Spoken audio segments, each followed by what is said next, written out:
At 2:03 a.m., October 15, 2025, inside the FSB's primary command bunker in Moscow, a radar operator screen erupts. 40 hostile contacts, moving fast. Electronic signatures screaming one word, HIMARS.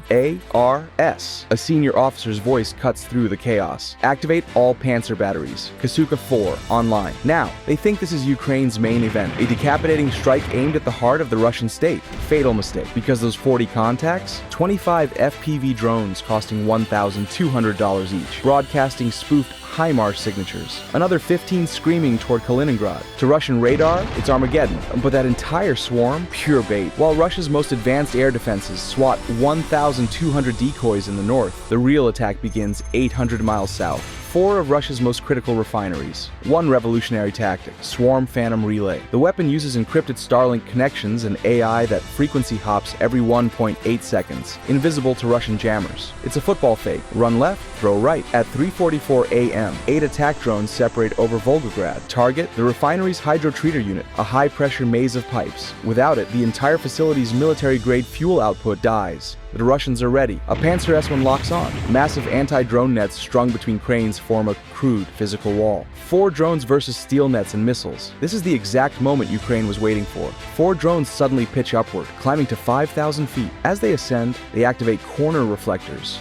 bouncing radar signals back with massive intensity. To Russian radar, 4 cheap drones just became 4 Kalibr cruise missiles. The Pantsir's automated system drops its lock on the low flyers and swings skyward, unleashing 57 E-6 interceptors, each costing $1.2 million. The operators watch their system shoot down 4 decoys with textbook precision, a lion abandoning a real hunt to attack its own shadow. Here's the genius. The electromagnetic energy from the Pantsir's own radar, combined with missiles detonating mid-air, creates 30 seconds of crippling interference. The Russian radar is blinded by its own counterattack. At that exact moment, wind sweeps across the refinery. The anti-drone netting sways, exposing the hydrotreater's rear. The 4 real attack drones waiting below the radar clutter receive final authorization via Starlink. They accelerate and fly straight through the gap. They slam into the vulnerable pipes in rapid succession. $10 million in damage. Volgograd engulfed in smoke. 10% of Russia's southern fuel supply crippled. But the party's just getting started. Next target, Bashneft refinery in Ufa. Over 850 miles from the border. Protected by the Kostov 4, a jamming beast that floods 185 miles with electromagnetic noise. The problem, how do you get drones to communicate when your enemy can turn off the sky? At 4:30 a.m., the next swarm crosses into Russian airspace. Target, the ELOU AVT-6 crude distillation unit processing 8 million tons of oil annually. The Russians flipped the Kasuka 4 switch, but Ukraine's AI had modeled the Kasuka's jamming patterns. As the wave hits, the decoy drones broadcast fake, distorted GPS signals, looking like wounded targets struggling under electronic assault. The Pantsir fires at what it thinks is vulnerable prey. The missile locks onto a Russian civilian surveillance drone flying outside the jamming cone. The operators watch their multi-million-dollar missile obliterate their own asset. But it gets worse. The Kasuka 4 is so powerful, it's blinding everything. Russia's own Orlan patrol drones lose command links and drop into emergency return mode. For 45 seconds, the refinery's eyes are blind, turning on a fire hose to deal with a leak, only to flood your own house. The real attack drones have been flying silently on internal gyroscopes and terrain matching. The AI uses encrypted Starlink to assign final targets. They surge forward, exploiting the gap in swaying anti-drone netting. They slam into the ELOU AVT-6 unit, turning 8 million tons of annual capacity into a raging inferno. 15% of Central Asian fuel production gone. Next, Saratov. But now Russia sends their top gun, the Su-35 fighter jet. The question isn't how you fool a machine, it's how you outsmart a human pilot out for blood. At 5:15 a.m., a Sukhoi Su-35 multi-role fighter prowls the skies over Saratov refinery. 6 Ukrainian drones approach. Against a state-of-the-art fighter, it should be a massacre. The pilot's Urbis-E radar picks them up from miles away. He banks, preparing to wipe them from the sky. But as he closes in, something's wrong. The targets aren't flying like drones. They're gliding, dipping like a flock of birds. He switches to optical sensors, stares in disbelief.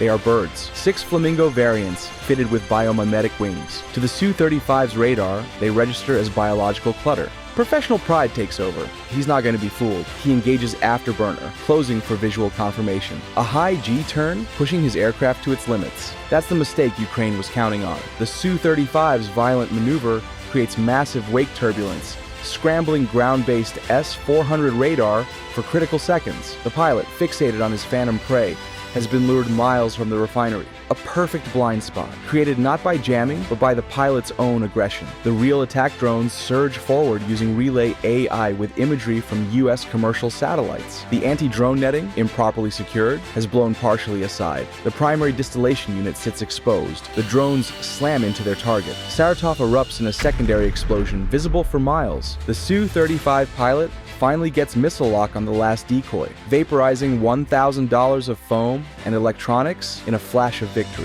He's won his personal battle, completely unaware he's lost the war. But there's one target left, Kostov. Russia has layered every defensive system they have into one final impenetrable fortress. How do you defeat an enemy that expects everything? At 5:40 a.m., Kostov refinery is a fortress. A TERRA-FRONT engaging 4 targets simultaneously. PANTSIR S-100 covering mid-range. Multi-layered netting wrapping high-value units. An Orlan 10 drone circling above, spotting any threat past ground radar. The Russians haven't just prepared for an attack. They've created a kill box. 7 Ukrainian LUT drones approach the L-24/300 hydro treatment unit. They fly straight into the teeth of the defense. As the TERRA-FRONT locks on, wing-mounted pods activate, releasing reflective chaff particles creating massive phantom radar signatures. To the TERRA's computer, 7 drones just became 70. The system panics. It starts firing. Missiles scream off the rails, detonating harmlessly in the chaff cloud. The Pantsir system, trying to help, locks onto what it thinks are leaking threats. But in the electronic confusion, it doesn't lock onto a Ukrainian drone. It locks onto the friendly Orlan 10 overhead. Russian operators watch their own air defense shoot each other from the sky. During 20 seconds of fratricidal confusion, the real attack drones fly through their smokescreen. The multi-layered netting reveals its fatal flaw. It wasn't designed to cover the complex shape of a hydro treatment unit completely.